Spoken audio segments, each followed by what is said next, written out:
உலகத்தோட 1% மனிதர்களுக்கு மட்டும் தெரிஞ்ச ஒரு முக்கியமான ஒரு சீக்ரெட் இந்த வீடியோவில் நம்ம பார்க்கலாம். ஆக்சுவலாக இது எனக்கு கதையாக தான் படித்தேன். ரொம்ப இன்ட்ரெஸ்டிங்காக இருந்துச்சு. ஒரு நேர்காணல் ஒன்று எடுக்க போகிறாங்க. ஒவ்வொருத்தங்களாம் கூப்பிட்டு நேர்காணல் எடுத்துக்கிட்டு இருக்காங்க. ரொம்ப முக்கியமான ஒரு கம்பெனி, ஒரு கூகுள் மாதிரி ஒரு கம்பெனின்னு ஒரு பேச்சுக்கு வச்சுங்களேன் சும்மாத்துக்கு. இந்த நேர்காணல் இருக்கிற கம்பெனியில் ஒவ்வொருத்தங்களாக எடுத்துக்கிட்டே இருக்கும்போது ஒருத்தர் பேர் எக்ஸ்னு வச்சுங்க. இவர் வரும்போது அந்த நேர்காணல் எடுக்கிறாங்கல்ல பீப்புள்ஸ், இவங்க அத்தனை பேரும் பார்த்தீங்கன்னா என்ன பண்ணுறாங்கன்னா ஒரு மாதிரி ஆக்வர்டாக நடந்துக்கிறாங்க, ஒரு மாதிரி ஆட்டிடியூடு காமிக்கிறாங்க. இவர் உள்ளே வரும்போது இவன்ட்டா மூஞ்சி, இவனெல்லாம் நேர்காணல் எடுக்கணுமா அப்படிங்கிற ஒரு ஆட்டிடியூடு. அதுக்கப்புறம் சரி அப்படி பேசுகிறாங்க அப்படிங்கிற மாதிரி இருந்துச்சு இவருக்கு. ஏன்னா இவரும் சாதாரணமானவர் கிடையாது, நிறையா படிச்சுட்டு இதற்கான தகுதிகளை வளர்த்துக்கிட்டு பெரிய கம்பெனி ஆல்ரெடி எக்ஸ்பீரியன்ஸு எல்லாமே பார்த்துட்டு தான் இங்கே வராங்க. வந்தோன்னே இந்த மாதிரி ஒரு அப்ரோச்சை பார்க்குறாங்க. என்னடா அது, நம்ம போன கம்பெனியில் எவ்வளோ ஒரு இடத்துல இருந்தோம், சரி நம்ம கெரியரில் அடுத்து போகலான்னு இந்த கம்பெனிக்கு வந்தால் இந்த மாதிரி ஒரு ரெஸ்பான்ஸ் தர்றாங்களே அப்படிங்கிறது உங்கள் மைண்டில் ஓடுது. அதுக்கப்புறம் என்ன பண்ணுறாங்க, உட்காரலாம் வைக்க முடியாது, வேணா நின்றுட்டே பேசு அப்படிங்கிறாங்க. இந்த ஒரு ஆக்வர்டான ஒரு பதிலை கொடுக்குறாங்க. என்னடா அது ஒரு மாதிரி பண்ணுறாங்களே அப்படிங்கிறப்போ, ஏன் சார் உட்காரக்கூடாதுன்னு கேட்குறாரு. ஏன் உட்காந்தா தான் உனக்கு பேச வருமா, நின்றுலாம் பேச வராதா அப்படின்னு ஒருமையில் பேசுகிறாங்க. அப்புறமா ஒரு 3 பேர் லேடிஸ் இருக்காங்க, ஒரு ஜென்ஸ் ஒருத்தர் இருக்கார், மொத்தமாக 4 பேர் இருக்காங்க. என்ன பொம்பளை பிள்ளையில பார்த்துட்டு இருக்க, பையனாக இருக்கிற என்கிட்ட பேச மாட்டியா அப்படின்னு சொல்லி ஒரு கொஸ்டின் கேட்குறாங்க. இவர் அவங்க யாருமே பார்க்கல, இவர் யார் கொஸ்டின் கேட்குறாங்களோ அவங்கள தான் பார்த்துட்டு இருக்கார். பட் இந்த மாதிரி ஒரு பதிலை கொடுக்குறாங்க. இவருக்கு ஒரு மாதிரி ஒரு இப்படியே ஏறுது லைட்டாக. வேலை, முக்கியமான வேலை, இப்போ ஒரு 1 லட்ச ரூபா சம்பாதிச்சிருக்காருன்னா அந்த வேலைக்கு வந்தாருன்னா ஒரு 10 லட்ச ரூபா சம்பாதிப்பார்னு ஒரு பேச்சு வச்சுங்களேன். ஃபேமிலி பேக்ரவுண்டு, நல்ல வேலை, இவ்வளோ தூரம் இந்த இன்டர்வியூவில் இவ்வளோ ப்ராசஸை தாண்டி வந்திருக்கோம், டென்ஷன் ஆயிடலாமா அப்படின்னு கேட்கும்போது இவரோட ஃபைல் ஒன்று மேசையில் வைக்கிறாங்க. அந்த ஃபைலை தூக்கி போடுறாரு. தூக்கி போய் பொறுக்கி அப்படிங்கிற மாதிரி தூக்கி போடுறாங்க. என்னடா இது, ஃபைலையே தூக்கி போட்டாங்களே அப்படின்னு சொல்லி ஒரு மாதிரி ஏறினோன்னா கண்ணா பின்னான்னு திட்டிட்டு வந்துட்டார். வேலையை வேணாம், ஒரு மயிறு வேணான்னு சொல்லி பேசிட்டு தன்னோட கோபம் அத்தனையும் காமிச்சிட்டு வெளியே வந்துட்டார். என்ன பெரிய மயிறு வேலை அப்படிங்கிற ஒரு டோனுக்கு வெளியே வந்துட்டார். சரி, வெளியே வந்தோன்னே ஒரு மாதிரி கோபத்திலேயே அவர் வெளியே போகிறாரு. வெளியே போனோன்னே அந்த ஹாலில் இந்த வெளியே போகும்போது இவங்க முகத்தை பார்த்துட்டு வேற யாராவது இங்கே என்ன நடக்குதுங்கிறத கண்டுபிடிச்சிருவாங்கன்னு எல்லாருமே வெளியே போகிறவங்களுக்கு ஒரு வழி, உள்ளே வர்றதுக்கு ஒரு வழின்னு சொல்லி 2 வழி ஆக்கி விட்டாங்க. இவங்களுக்கு இது தெரியவே தெரியாது. இப்போ அடுத்து எக்ஸுங்கிற ஒருத்தர் உள்ளே வந்தாரா, இப்போ ஒய் அப்படிங்கிற ஒருத்தர் உள்ளே வரார். அவர்கிட்ட இதே மாதிரி ஆட்டிடியூட். உள்ளே வரும்போது ஒரு மாதிரி ஆட்டிடியூட் காமிக்கிறாங்க. இவர்கிட்ட என்ன பண்ணாங்களோ அதில் ஒரு டோன் அதிகமாகவே பண்ணுறாங்க. இவர் சிரிக்கிறாரு, ஓகே அப்படின்னு. உள்ளே வராரு. சார் நின்றுட்டே பேசவா உட்காந்துட்டு பேசான்னு இவர் கேட்குறாரு. ஏன்னா அந்த ஆட்டிடியூடை பார்த்தோன்னா அடுத்த ஸ்டெப்பு இவர் வந்துட்டார். இல்லை நீ பரவாயில்ல, நீ உட்காந்துட்டே பேசு அப்படின்னு சொல்கிறாங்க. உட்கார சொல்கிறாங்க, உட்காடுறாங்க. அதாவது அவர் ஆட்டிடியூடில் இது ஏன் குழப்பம் அப்படிங்கிற குழப்பத்தில் இருந்தார். இவர் 2வது ஆட்டிடியூடில் இவர் கொஸ்டின் பண்ணார். இப்போ அடுத்து என்னப்பா, என்ன உன்னோட ஃபைலை கொடுக்குறாங்க. ஃபைலை எந்திரிச்சு கொடுக்குறாரு. அந்த ஃபைலை பார்த்துட்டே இருக்கும்போது கொஸ்டின் கேட்க ஆரம்பிக்கிறாங்க. ஒவ்வொருத்தங்களுக்காக பதில் சொல்லிட்டே வராரு. இப்போ பதில் சொல்லிட்டே வரும்போது அதே மாதிரி, என்ன பொம்பளை பிள்ளைகளை பார்த்து பதில் சொல்கிறேன், ஏன் என்னையை பார்த்து பதில் சொல்ல மாட்டியா அப்படின்னு கேட்குறாங்க. இல்லை சார், யார் கொஸ்டின் கேட்குறாங்களோ அவங்கள பார்த்து பதில் சொல்கிறேன். இப்போ யார் கொஸ்டின் கேட்டாலும் உங்களை பார்த்து தான் பதில் சொல்லணும், உங்களை பார்த்து பதில் சொல்கிறேன் அப்படிங்கிற ஒரு முடிவுக்கு வராங்க. அப்போ ஃபைலை பார்க்குறாரு. என்ன அந்த ஃபைலில் எப்போ பாரு உள்ளதே எழுதி வச்சுருக்க. சரி சார், அதில் இருக்க தூக்கி போட்டுருங்க, என்கிட்ட கொஸ்டின் கேளுங்க, அதில் என்ன வேணால் எழுதிட்டு போகுது, நம்ம பேசுவோம், பேசி நீங்கள் முடிவுக்கு வாங்க, எனக்கு வேலை கொடுக்கலாமா வேணாமா அப்படிங்கிற முடிவுக்கு வாங்க அப்படிங்கிற ஒரு பதிலை கொடுக்குறார். இப்போ இந்த 2 பேரில் யாரை அந்த இன்டர்வியூ எடுத்தவங்க செலக்ட் பண்ணியிருப்பாங்க, இந்த 2வது ஆளை கண்டிப்பாக செலக்ட் பண்ணியிருப்பாங்க. ஏன்னா மொதல் ஆள் பார்த்தீங்கன்னா கோவப்பட்டு வெளியே போயிருப்பார்.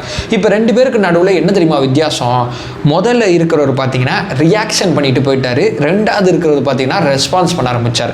ரியாக்ஷனுக்கும் ரெஸ்பான்ஸுக்கும் என்ன தெரியுமா வித்தியாசம், உங்களுக்கு முன்னாடி ஒரு விஷயம் நடக்குது, அந்த விஷயம் நடக்கும்போது உங்களுக்கு ரொம்ப கோவம் வந்துச்சுன்னா நீங்கள் டக்குன்னு ரெஸ்பான்ஸ் ஆகி உணர்வுபூர்வமாக எவன்டா அவன் என்னையை மதிக்காமல் அந்த மாதிரி நடந்துக்கிறதுன்னு சொல்லி முதல்ல அவர் ரெஸ்பான்ஸ் பண்ணிட்டாரு. ஒரு மாதிரி டென்ஷன் ஆகிட்டாரு. டென்ஷன் ஆனோன்னே அடுத்த விஷயங்கள் இன்னும் கொஞ்சம் டென்ஷன் ஆகுது. இவங்க ஏன் இவரை வேணும்னே கோவப்படுத்துறாங்க அப்படிங்கிற பாயிண்ட்டை அவர் யோசிக்கவே இல்லை. ஏன்னா ஒரு கார்பரேட் ஆஃபீஸு இந்த மாதிரி ஆட்டிடியூட்லாம் நடந்துக்க மாட்டாங்க.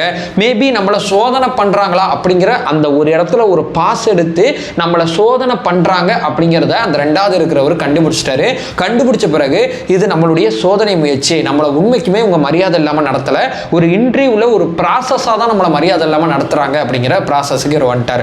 ஸோ நம்ம வாழ்க்கையில் நம்ம முன்னாடி எது இருந்தாலும் நம்ம வந்து உணர்ச்சி பூர்வமாக டக்குன்னு ரெஸ்பான்ஸ் பண்ணிடுறோம். ஒருத்தர் நம்மளை அடிச்சான்னு வைங்களேன், மறுபடியும் பொலின்னு அவனை திருப்பி அடிச்சிருவான்.